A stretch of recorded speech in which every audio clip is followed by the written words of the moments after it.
welcome to TLC 10 Life Community Podcast, where we dive into the heart of our local community, its wineries, restaurants, business, and real estate. I'm Troy Anderson, your host, along with my co-host Pamela. We are here to bring you a new perspective on what's happening in our community, and we have some special guests today. It's not often we get two guests, so we're blessed to have two guests today.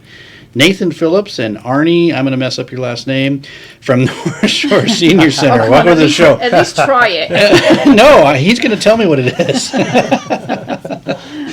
I'm famous for cocking up names. Shall I give it a go? Yeah. Alejandrino? Well said. Oh, was nice. perfect. See, I could have done that. Yeah. But you didn't, did you? Alejandrino. It just flows off the It tongue. does. It's a lot. It's way easier to say than it looks. All right. Well, before we dig into our great conversation, we're not even going to tell you what it's about yet. We're just going to dig into the wine first. It's Sipping on Success, where we open with something local. Troy likes to make as much noise as possible with that corkscrew. Carry on. Go on. That's not a sound effect either. No, we have one of those, but we don't need it this week. So we open a bottle of something, either Woodinville or Washington local on the wine front. We get to sip it, to talk about it for a few minutes, enjoy it. What do you have for us this week, Troy? I have a very rare and not so famous winery, Chateau Ste. Michelle. Yeah, we all laugh. It's the biggest winery in Washington State. It's kind of the one that got Washington on the wine map of the world. So, but recently they had a release, and the bottle that was included with my release was pretty tasty. So I thought I'd revisit it with you guys and share. Mm-hmm. And it's not available in the grocery store like most most Chateau Ste. Michelle bottles are. This is only available at the tasting rooms that I'm aware of, and it's called the Main Event Cabernet Sauvignon, and it's a 2021 limited edition. Oh, I feel special Yeah. today, don't you Special guys? release. Yeah, okay. I mean, I always ask, why did you pick this wine? I like that we're getting something that we can't buy at the store. So what was the reasoning behind this? Well, I mean, like I said, they're one of the founding wineries here in Washington State. Pretty big icon. You can buy their wine pretty much all over the world. If you go to a grocery store somewhere in Arizona or New York or Texas, you can generally find Chateau Ste. Michelle on the shelf. So I should have looked if you could find them in the UK when I was over there. Yeah, you should have, yeah. I'll let you know next time I go. yeah, I think actually someone was telling me they're in Ireland or something like that, and this was their premium wine in Ireland. Oh, okay. All right, premium wine in Ireland. Yeah. Okay. All right. Well, we're all going to have a little taste Thank of you. that. So while the guys grab their glasses and give it a swirl and have a kind of put their nose in, see what they're smelling and tasting. Colour-wise, a little bit of a bricky hue on the outer edge of it, so that's always fun to determine whether it's going to be, what that taste profile is going to be, because I'm always surprised when I see that bricky hue. It's never what I'm expecting when I taste it. So, should I just keep talking, or is somebody going to actually say something? Well, yeah, we should probably say something, right? Yeah. Although you guys do have to taste it's dark. it. Yeah. It is dark, yeah. Okay. Chateau Ste. Michelle has a lot of vineyards to choose from. Is this from specific vineyards? This is from, good question. It says Obviously Columbia somebody who Valley. knows their wine over there. Yeah, it says Columbia Valley, so that usually means kind of a mix and a blend, I guess. Okay. Have we?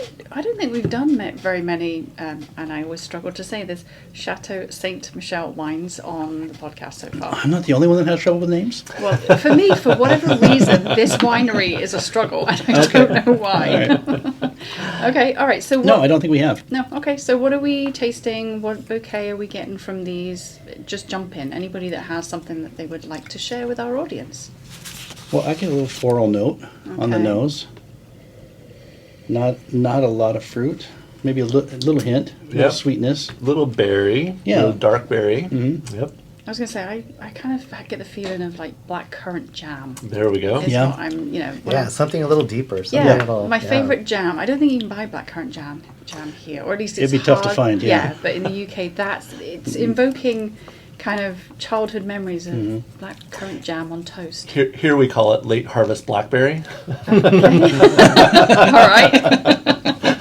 Wasn't aware of that. But no, it does. It does have that kind of deep currant flavour, or at least smell to it. What are we tasting? Tasting it might need to open up a little bit. It's a little tight on the front end, but it smooths out, and Oh, it's dry on the tip of the tongue. I was Yeah. going to say, Yeah. it actually finishes nice and dry. Yeah. It's, Okay. Anybody that listens to the show know I don't like the dry stuff.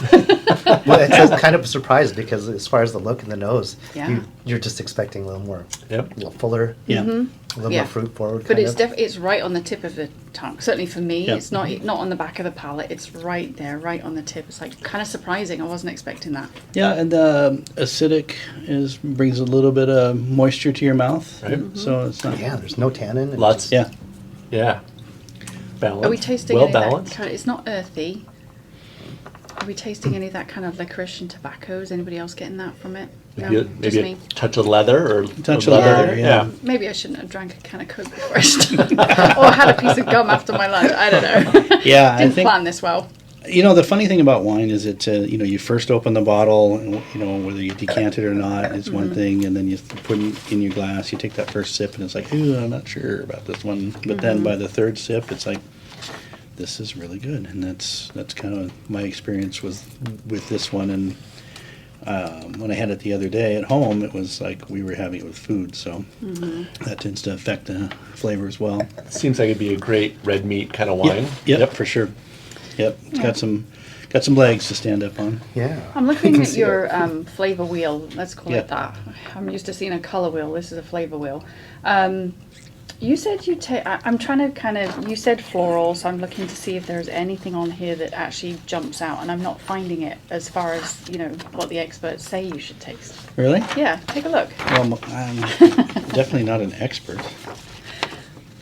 I always find it interesting. Everyone's so different. Rotten egg and rubber on here. Well, I definitely don't taste that. No, I don't definitely taste don't have that. Yeah. But it's like if you get that taste, I don't know. Yeah, I wouldn't be having another sip, that's No. for sure. I don't care how long it takes to open up. What about you guys? While he's looking at that, what other flavors are you kind of pulling out from that wine? Anything that's kind of jumping out, distinctive for you? It does have a lot of structure to it. Like it's a very balanced wine. We talked about the berries that are coming through, nice and strong, but good mouthfeel. So Okay. yeah, Yeah, now that it's sat there for a while on my tongue, it's like, okay, Yeah. there's the smoothness. Yeah, It it's comes later. You sometimes expect the smooth feel of it to come straight away. This is the after. Yeah, and Once some wines definitely aren't love at first sight. Okay. So, but I thought this was definitely worth revisiting. And floral takes up maybe 10% of the wheel, so I can understand how come you didn't see it. Honeysuckle, hawthorn, orange blossom, linden, jasmine, arcadia, violet, lavender, Yeah, and no, rose. but like these secondary ones, I don't taste any of those Oh. from your floral notes, so. So there. Yeah. no one's wrong in wine tasting. No, No, there no. isn't. That's what I love That's about the fun thing. It is Yeah. the fun thing. That's why we always ask, like, what are you tasting? Because we've had it where it's been wildly opposite when people try stuff. Some people would taste the berries, and other people it's like, well, I can taste the forest floor. Like, really? Okay. Well, it has opened up a tiny bit Yeah. now, and then now I'm getting a lot more berry and For sure. but it's still dry. I mean, it's Yeah. No, it's good. I wouldn't say no to another glass. But, obviously, once I finished work. All right. Okay. Anybody else? I like it. Yeah. I like it. Well, thank you for sharing that with Yeah. us. I always appreciate it when we get something different, and yeah, I like it. I could definitely see that going well with roast dinner or a steak. Nice lamb stew. Yeah. Ooh, it's that time of year, Ooh, isn't it? shepherd's pie. Yeah. Ooh, yeah. Yeah. Okay. Yeah. All right. Now I'm hungry. Thank Okay. you. And their tasting room, if someone doesn't know where it is, it's in the kind of the southwest valley of Woodinville, just off of 173rd there. So yeah. Nice. All right, great. Well, we are going to continue to drink this. We're going to take a quick break, and then we'll come back and jump into our conversation with Nathan and Arnie, and then we'll tell you where they're from, because we haven't done that yet. Yeah, we'll get to enjoy this, so stay tuned. We'll be right back in just a short moment or two. Welcome back to 10 Life Community TLC podcast. In this segment, we're going to dive into all things Northshore Senior Center, which we didn't mention before. Today, we're joined by Nathan Phillips, CEO of the Northshore Senior Center, and Arnie Allen. Go on, try it. Oh, gosh, I'm blushing now.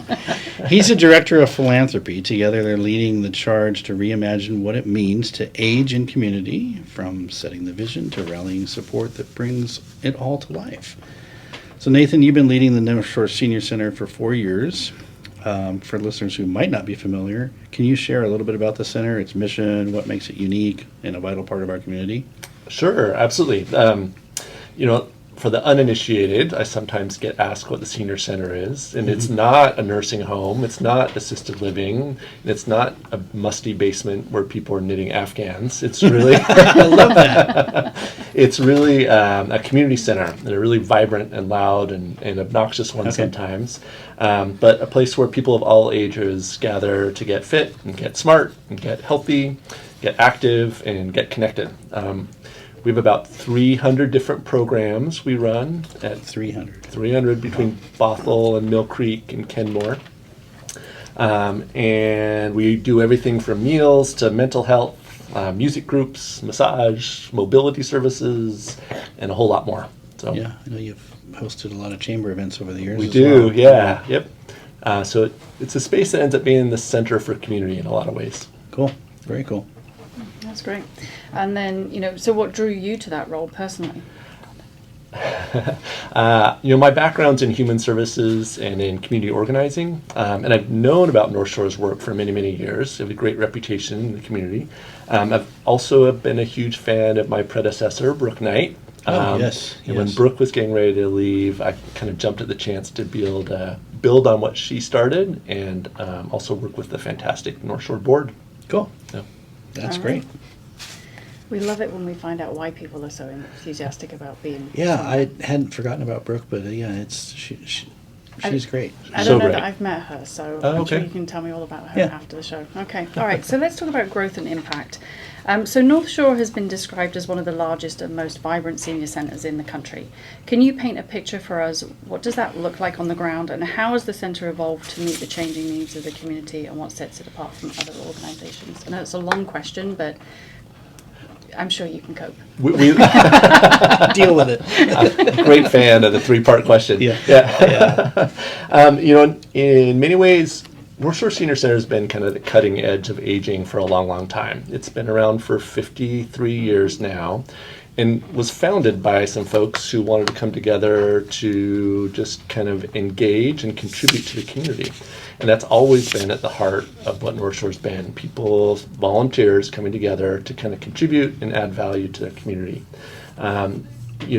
For many years that growth has happened because folks have come in, plugged in, built something special. It attracts more people who want to come in, plug in, and build more. Synergy. Yeah. Great. One of my predecessors during the 90s, for a long time, Marianne Lagerfo headed up the Senior Center. And she was famous for going around and asking people, what's something you've always wanted to do but never been able to? And then they'd tell her, and she'd be like, well, let's do it. And that has been, I think, the secret behind our growth over the years, is people build what they want for their community. Cool. That's very cool. Yeah, I like that. Okay. All right, so just to kind of preface this, the first time I met Nathan, he was speaking, we were actually at a chamber event, it was the Bothell Kenmore Chamber, at the Northshore Senior Center, and we had the privilege of listening to Nathan speak about the center and what they do, and there was a part of the conversation that really resonated with me, and you and I talked about this afterwards, and I was like, you have to come on the show. So I'm going to dig into that. So at that chamber event, you talked about how the word senior doesn't always capture the reality of people's lives, excuse me, today. So can you unpack that for us? Where did this terminology come from, and why is it no longer relevant? And you can talk about the show that you mentioned, because I think that actually gives a good place point for people, and it has a relevance because most of us will remember it. Sure. It's interesting that term senior, like as a demographic term, actually kind of got invented in the 1950s because for the first time there were actually two new demographics. There were teens. There really hadn't been teens before that had like disposable income and could like participate in things. And then also for the first time there were the people that were surviving working age. And so seniors originally were like folks who survived, that small part of the population that survived working age and then had time on. I know. What a word.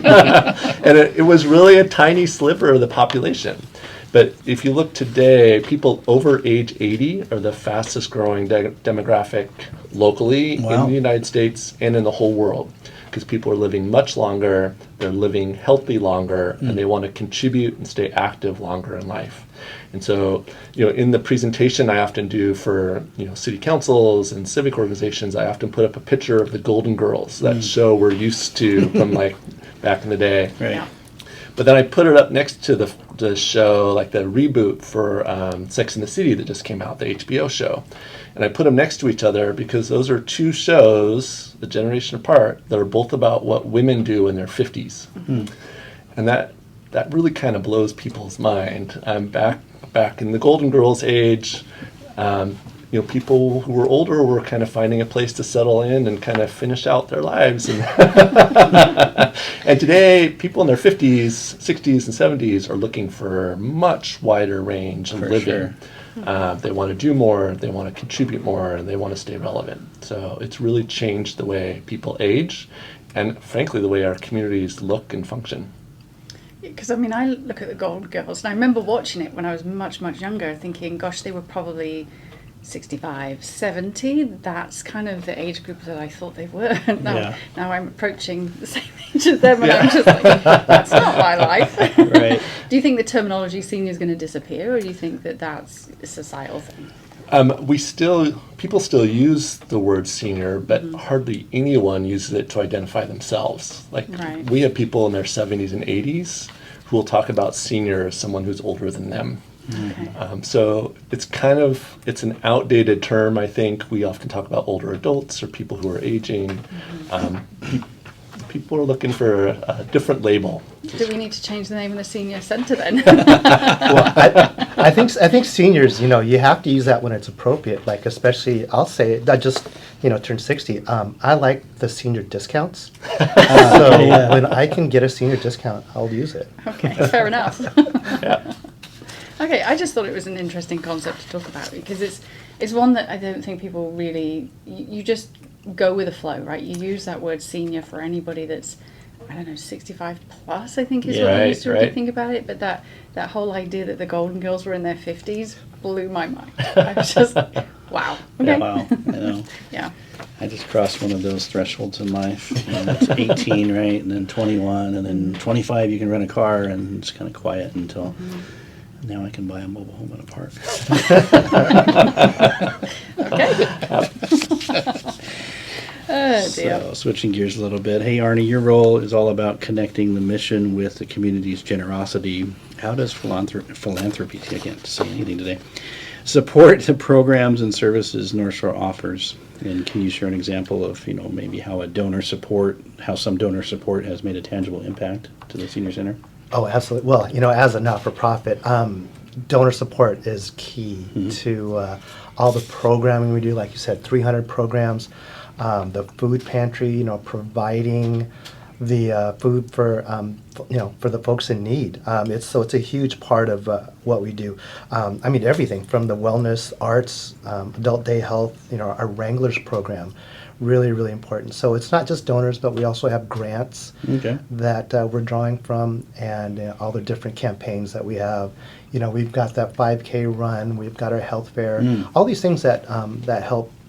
Bring in those dollars to help support these programs. And again, they're really, really important, for the folks in need, but also, the Senior Center is such a gathering place, for people that, the socialization aspect, it's a huge part of their lives. So that helps support them. So they have the programming, but, within that programming, they're there with their buddies, and they get to laugh and cut it up and just have a good time. So it's supporting that. And as far as tangible impact, we had a donor who, in his giving plan, left a chunk of money that actually paid for a bus. And that bus, brings people to the Senior Center. It provides transportation. So if they have a doctor's appointment, we can, actually take someone to a doctor's appointment. And so it's a vital part of what we do, and it was a huge impact in the operations. And we've got lots of other buses. The transportation program is a big part of what we do in getting our folks to the Senior Center so they can have a good time and then also do the important things that they need to do. Gotcha, yeah. And so as you work with local businesses, volunteers, and other donors to make these programs possible, what are some of the most meaningful collaborations you've seen, and how do these partnerships strengthen the center's work? Well, in the industry, because I actually came from the senior living industry. I was Okay. a regional operations director for a company. And we used to call this retirement row because of all the different, and all the many different retirement communities. So certainly, we really believe in neighbors helping neighbors. We're, a lot of those folks are real close to us. And we have a great partnership with one of our neighbors, the Chateau at Bothell Landing. Yeah, they're just up the hill, right? Yeah, actually, just up the hill, right across the street. And they've been partners for 20 years as a gold sponsor. Oh, wow. And they've been doing it, with, without an agreement. They just with a handshake, and they're, although we formalized it now, but they've been great partners.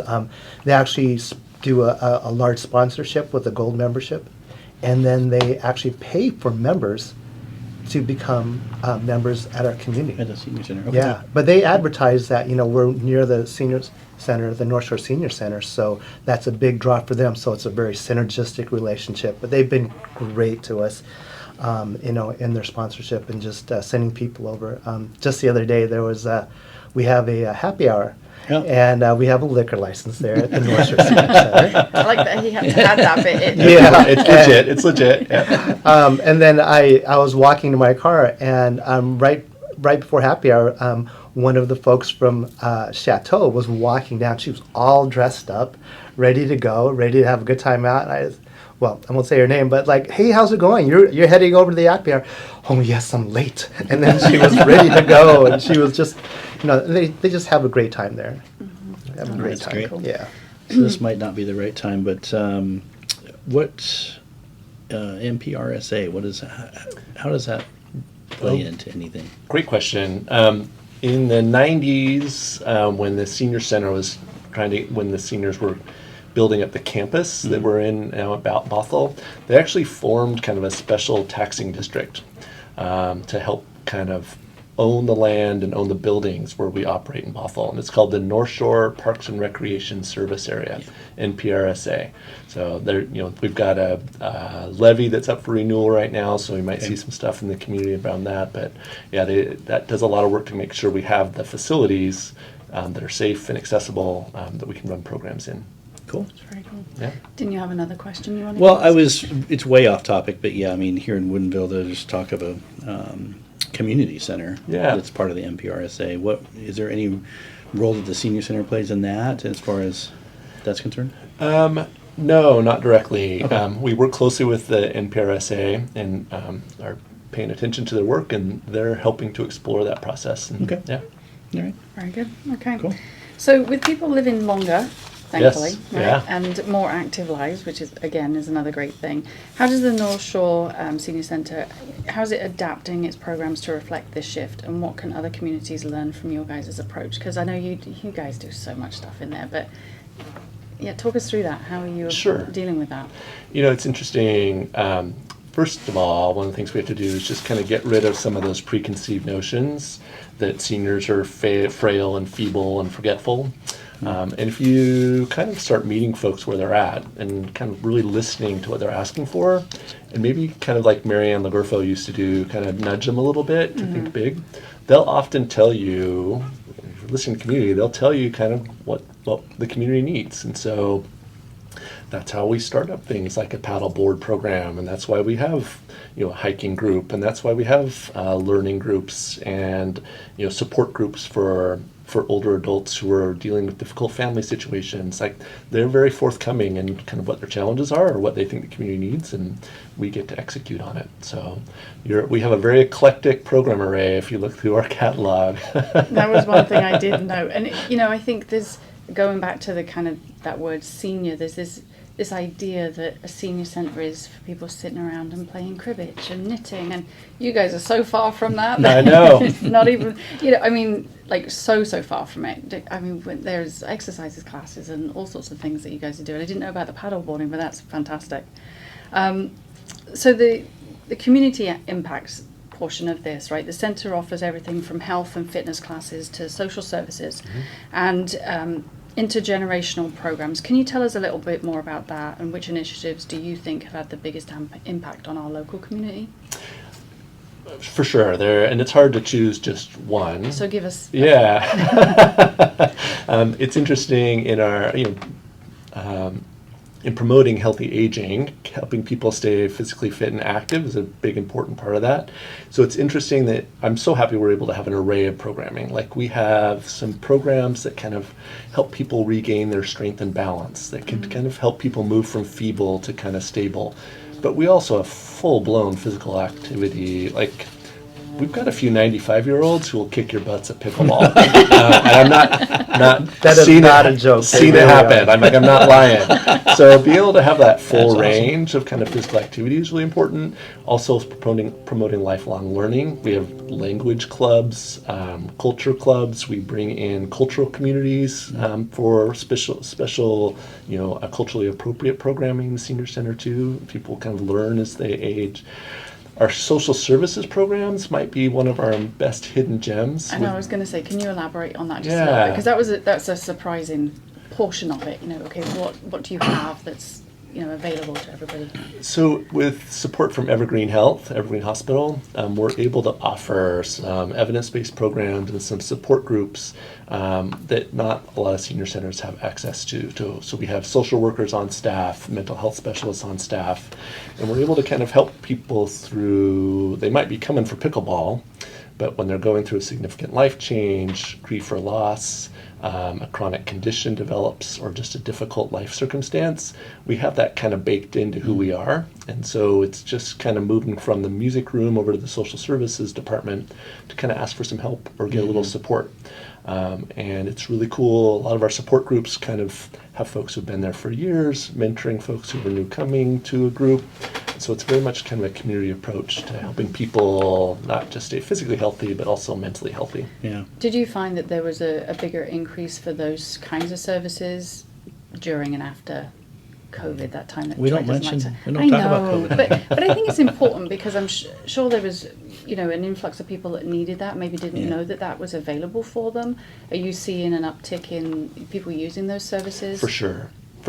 For a couple different reasons. A lot of folks, by design, were isolating during the pandemic, and some folks needed some help coming back out of that. Like changing habits to be social again got a little bit tricky. Well, I see that even today. People are super reluctant to ask for help. And sure. So just having those services available and so adjacent to what you're already doing makes it, kind of bridges that gap. Yeah.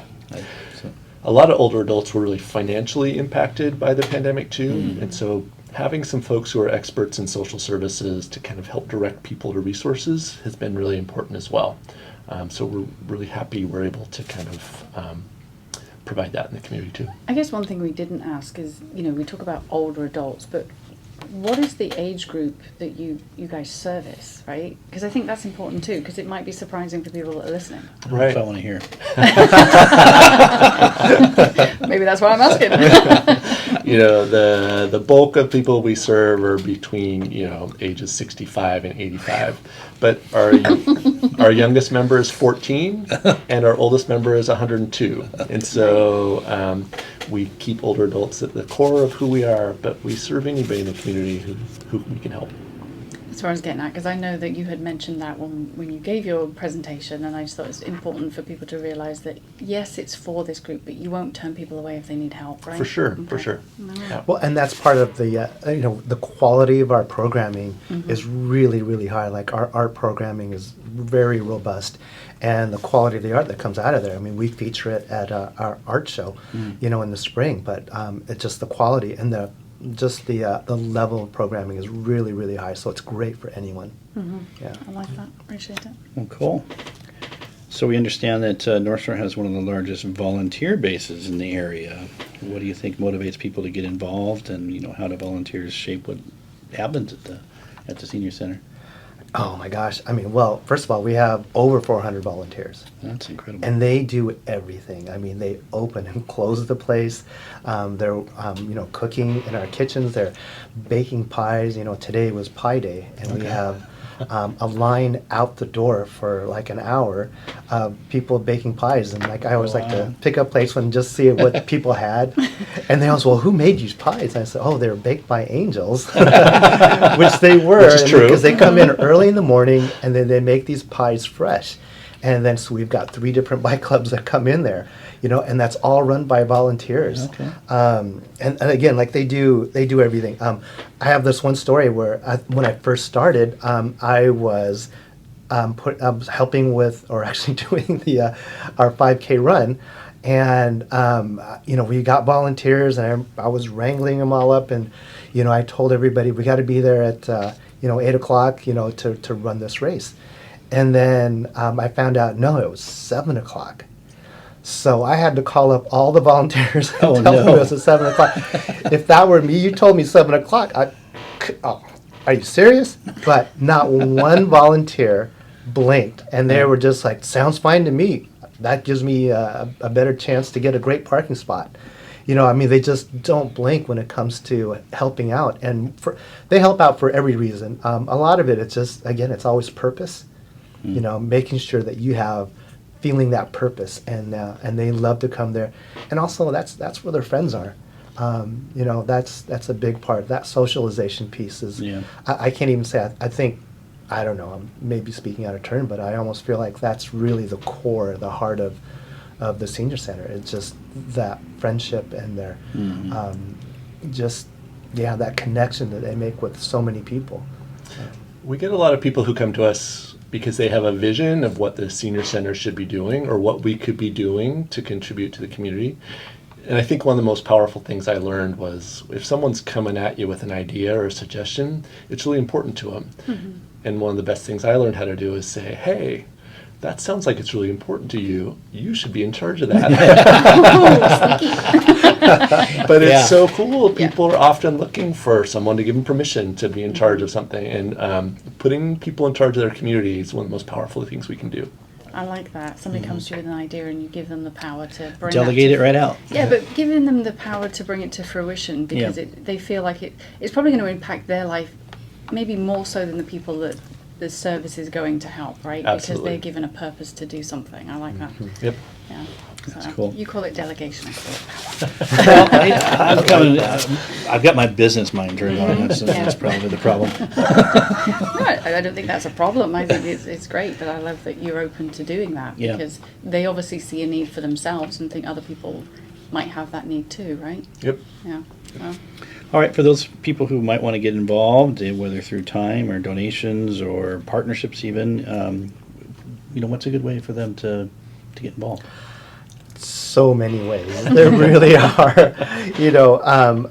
Because we have days where, if you wanted to bring your crew over and help with the grounds and things like that, we have opportunities like that, opportunities to help out in the food pantry, just opportunities all over. And then obviously donations. Yeah. Mm-hmm. Donations are a big part of what we need, so donations in every aspect, from sponsorships. We do have a big campaign coming up, our Giving Tuesday campaign. So just let everybody know. you can give details on how they can contribute. So we'll be spreading that throughout the community, and we're going to get that campaign started here in a couple of weeks. But it's a big one. Okay. But again, sponsorships. We've got if you ever wanted to sponsor a happy hour and bring some of your wine, you're welcome to do a podcast there for a happy hour. That would be kind of cool. Grab a few of our senior people and life stories. That'd be kind of cool. Yeah. Or like you're doing here with the bikes. With our bike drive. You can do a food drive. Yeah, you can do a food drive. Our pantry's always looking for food to help the community. So there's just a lot of different ways. Mm-hmm. But donations are great. Money is the king. We get that. Well, you guys can direct that in the where it's needed. Mhm. Right, Absolutely, right. yeah. Yeah. It keeps the lights on. Yeah. And it helps, all those great programs. And Pi Day, it helps with Pi Day. It helps with everything. Yep. Cool. Yeah, that's really cool. All right, so as we look to kind of the future of aging in our community, we're looking ahead. What's the biggest opportunities and challenges our communities face in supporting aging population, and how is North Shore preparing for that future? That's a really good question. One of the commitments we have at the Northshore Senior Center is to try and keep a really big tent. That our vision is that everyone in the community, and that means everyone, is able to age with have through health and belonging and be connected. And a few weeks ago, the Bothell City Council actually did a listening session at the Senior Center. And I don't know if you know how city council events can be, and they can bring out all sorts of personalities, and there was lots of personality in the room. Yeah. But about halfway through, I realized I was hearing something interesting. I was hearing people disagree with each other respectfully, and say, "I hear what you're saying, but I see it a little bit differently, and this is how." And I realized we have a space where there are civic dialogues happening, where people of different backgrounds and beliefs are coming together under one tent, and those spaces are very rare these days. So it's really cool that we're able to have a space in our community where that can still happen. And as aging community gets more diverse, as it's not monolithic, multiple generations, maintaining that space where everybody can come together under one roof will be more and more important. So I'm really proud that we get to do that. Yeah. That's really cool. I hadn't thought about it that way. And be civil. Right? That was the bit that I picked on. I being know. civil, It was- because there is just not enough of that right now. Yeah, Right. right. It was kind of shocking to be scrolling through the news and then look up in a room and see something that looked very different. Yeah. Yeah, I like that. Yeah, I like it's- that for you guys. That's cool. Yeah, I think over the last 10, 20 years, it's really easy to sit in your basement and type on your computer and have an Yeah. opinion. But when you have to come out of your basement and actually talk to real people, it becomes just a totally different challenge. Yep. Yeah, and you can see things a little clearer that way. Yeah, I always maintain treat other people the way you expect to be treated. So, and that doesn't matter whether you share the same opinion or not. You can do it respectfully. Yeah, and showing up for your community is really important, whether you agree with what's going on or not. Yeah. But be nice, people. Yep. Yep. Yeah. So I guess this is a question for both of you guys. What surprised or inspired you the most during your time at the senior center? You want to start? Yeah, go for it. Well, for me, I was a former board member, and I actually started a business, and I was doing that, but I was kind of missing, the senior living, kind of the community aspect of it. And then there was times when I volunteered, and I'm like, wow, this is really, really cool what we do. And so now when I speak about us, I always say, we're the second happiest place on earth because, well, Disney, I'm sure has the copyright to the happiest, yeah, or even less. Yeah. But it's true. From the moment I walk in the door, all you hear is laughter, Oh, wow. and people are just joking. Every room, you just hear laughter, and you still hear a fair share of like, oh well, my bones creak, and had my hip replaced and this, but other than that, they're laughing about that too. So, I know this is post-COVID. Post-COVID, in senior living, we saw people, because we had to shut people in, decline. Like the decline was like falling off a cliff. They declined so fast, and ask anybody in senior living, it was really, really tough on our residents. And coming out of it, it took a while. Because remember, we started off with just like those, the plexiglass, but you still had to wear the mask. But all that stuff was really, really important. The socialization piece was probably the biggest thing, especially for our seniors, that they needed for their mental health, but physical health as well too, because those things, they affect both way, mind and body. So, to me, I think just seeing the joy every day, it lifts me up. It really does. And I think to me, that's the biggest, thing that I've seen there. And it's just, you see it every day, and it's great. That's awesome. And I have to say, the North Shore communities are really strong communities where people really pay attention to their neighbors and are really interested in building a community that works for them and is healthy. I think what's really surprised me is how often that shows up in the day-to-day around the senior centers. Whether it's helping family members or people who are stuck in a challenge.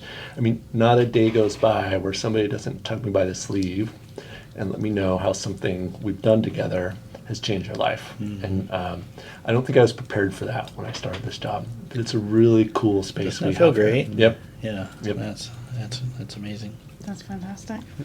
I know a couple of times that we've been there with chamber events. Yeah.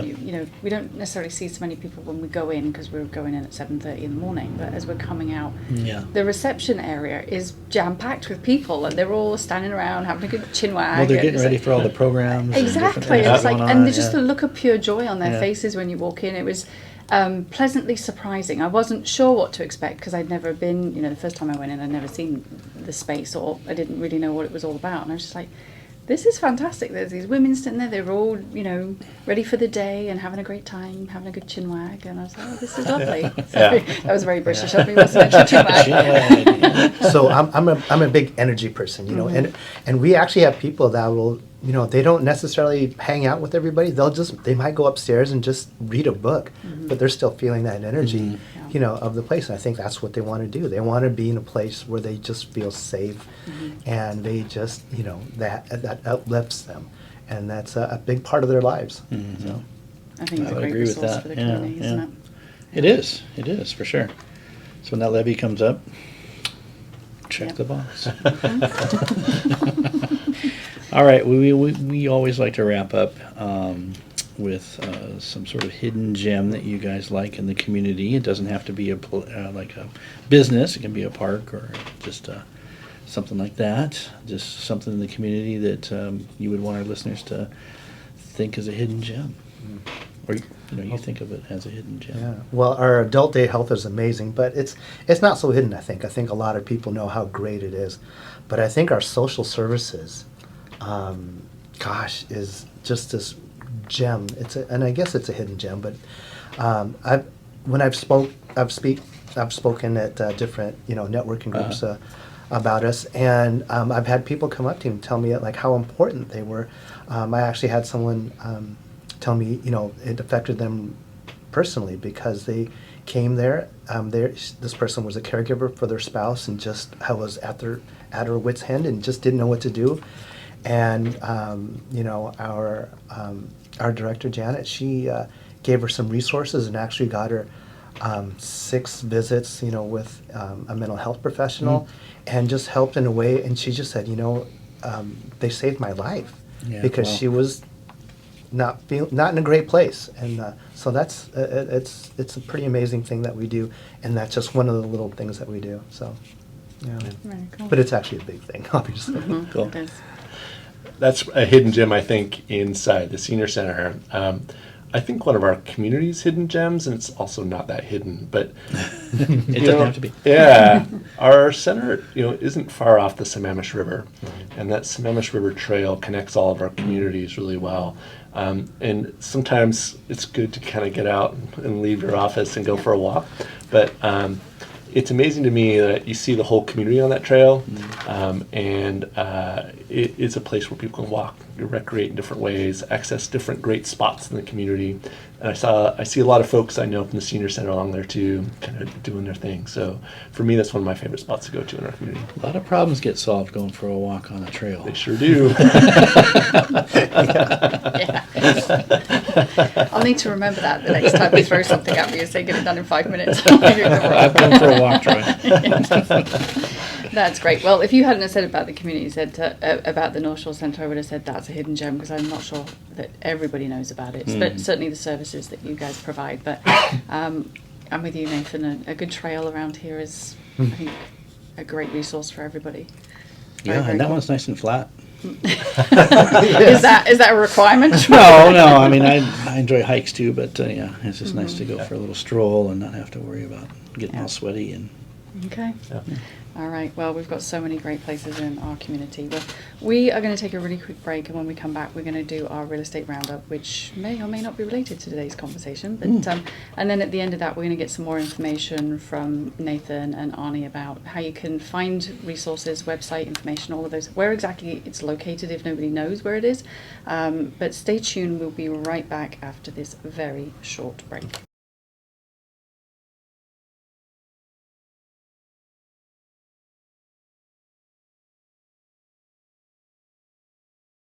Welcome back to TLC, Tend Life Community. We've just been having a fascinating conversation with both Nathan and Arnie from the Northshore Senior Center. We're going to dive into our real estate roundup. Troy's making lots of noise on the table as he twirls his bottle of wine. That's super annoying. Could you please stop? Annoying. Yep. All right. Are you ready for your real estate roundup this week? Yes. Okay. All right. So let's just dive straight in. So many people reach a point where their homes no longer fit their lifestyle, whether it's too big, too much upkeep, or just time for a change. What's your advice for homeowners who are thinking about downsizing but don't know where to start? This is a two-part question, so. At least it's not 3. Okay. I'm getting a lot of hate for these 3-part questions this week. I would say start early. Oftentimes I meet with sellers that have, they've been in their house for 40 years and 20 years of neglect. So, starting early and planning for transition is definitely easier than having things compound. And so, that's can be as simple as making sure that the landscape's maintained and well trimmed and doesn't get overgrown. Things like maybe things that you don't use anymore, or I hate to say, decluttering and prioritizing maybe what you use and what you're going to need on a daily basis, and maybe donate or regift or discard of the things that you just don't use anymore. And Okay. start to pack up some of those old clothes that just are in the closet. You haven't worn them in years. Here's a word of advice from a image consultant. If you haven't worn it in a year, get rid of it. Yeah, and it can be donated. I'm a part of a nonprofit where even the clothes that are damaged get donated. They get donated damaged. We don't obviously resell those, but they get repurposed they get sent out for recycling. They go into other industrial type purposes. So even if it's damaged, I would consider donating it. And then what else was I going to say? Just start early and prioritize, and potentially meet with someone like myself to talk about what it looks like. I meet with people sometimes up to 3 and 4 years in advance, which sometimes is too late. If we're thinking about compounding things and transitioning from a large house to maybe a smaller living environment, then it's going to take time and resources to do that stuff. So. Yeah, because we all collect a lot of stuff. I hate to use that word, but we do. We buy things and we get given things, and it takes a lot of time to go through that, because it can be an emotional experience too. There's a lot of sentimental stuff too. Exactly, and deciding what you want to take and what you want to get rid of. But is that also a really good time to start considering what best fits into what their new lifestyle is going to be? Kind of thinking about what type of space they need to move into. Yeah, for sure, 100%. Yeah, if you can't do stairs anymore, things like that. Okay, so then let's take on the 2-part of this question, not the 3-part. Aging in place versus moving. How do you decide? Well, it just comes down to balancing practicality with comfort. Looking at your current house through the lens of accessibility. I just mentioned stairs, bathroom, kitchen setup. Is it going to work for you going forward, or do you need to remodel it? And with that remodel, is that going to be cost effective? We kind of see remodels and trends change every 10 to 15 years. So if you have a 10 or 15 year time horizon, then that makes a lot of sense. Am I going to get the return on investment if I do those things? Consider like I'm working with a client now. They're moving. They have a 1-level situation that works for them, but they're moving closer to family just because of the health care and just being accessible to someone if they needed help right away. So, those are things to consider as well. And, potentially enhancing the quality of life too, because, if you're miles and miles away from relatives, the house might work for you, but being closer to people like that and having community like you guys were talking about is super important. Okay, all makes a lot of sense to And, me. I just think planning that stuff out, being realistic before it becomes urgent is definitely going to be better, being proactive versus reactive to situations. I think something I would like to hit on real quick is you mentioned even 3 or 4 years in advance. That for a lot of people that might seem like, well, that seems too far off. What's the point? But you really advocate for that, starting those conversations really early so that it's an easy transition, whether you're aging in place or you're going to downsize, right? So people shouldn't be frightened to come and have that initial conversation with you. Not at all. I mean, I met with someone in 2018 for the first time. They were thinking about transitioning, and we just sold their house this year. So that's 18, 19, 20, 21. He's counting on his fingers. Yeah. 6, almost 7 years. So, yeah. And I'm sure when they had that initial conversation, they might have thought, why are we doing this now? But it paid dividends in the end, right? Because it was a seamless transition. Yeah, and actually they listened to me, and so they started to tackle some of those things. They got a new roof. They updated some things in the house that I mentioned they needed updating, and they did those over those years. What's nice about that is they get to appreciate the They money got that some they spent on enjoyment. it, Yeah, right? right, It's not right. like they're doing it for somebody else's Right. benefit. Yeah, I mean, sometimes you have to do those things yeah. to make the house purchasable. But yeah. Okay, so if somebody is thinking about their future and whether that is downsizing or aging in place and they want to have that conversation, how are they going to get hold of you? 10hometeam.com or 206-504-3660. Okay, it's never Call too early. or text. And yeah, it's never too early, and it's no obligation, no judgment too. So I like that. Okay, that's always important. Yeah. Because I think it can be a scary prospect calling a real estate agent and saying, hey, Yeah. come around and look at my house and tell me what you think. Sure, So, yeah. sure. Okay. All right, back over to you two gents. Yes. Tell us firstly, location and address of the Senior Center, how people can find out about more of your programs and get support, even if they've not, been to the center before.